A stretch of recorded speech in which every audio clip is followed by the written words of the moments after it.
ay si Kirsten. Kirsten. At meron po akong inihanda ng mga merienda para sa'yo. Uy, wow. Mukhang masarap yan, Pili po Kirsten. kayo, ah. sir.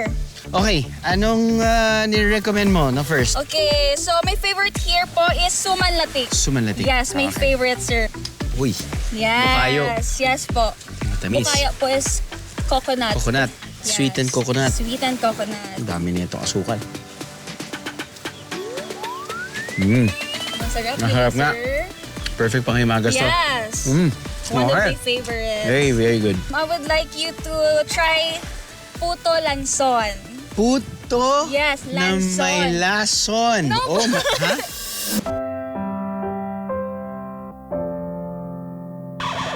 Puto lason. Yes, puto Oh, wow. lanson. Mukhang siksik na siksik to ah. Ay, oo. Meron siyang niyog sa loob. That also called po bukayo. Bukayo. Same with the suman latik po. Wow, ayan Made with shredded cassava. Also, yeah. kasaba. Ang mga kakaning ito, mabibili sa kanilang fishport at madalas panglaman tiyan ng mga mangingisda sa umaga. Salamat, Kirsten, sa iyong pa-welcome ng mga kakaning.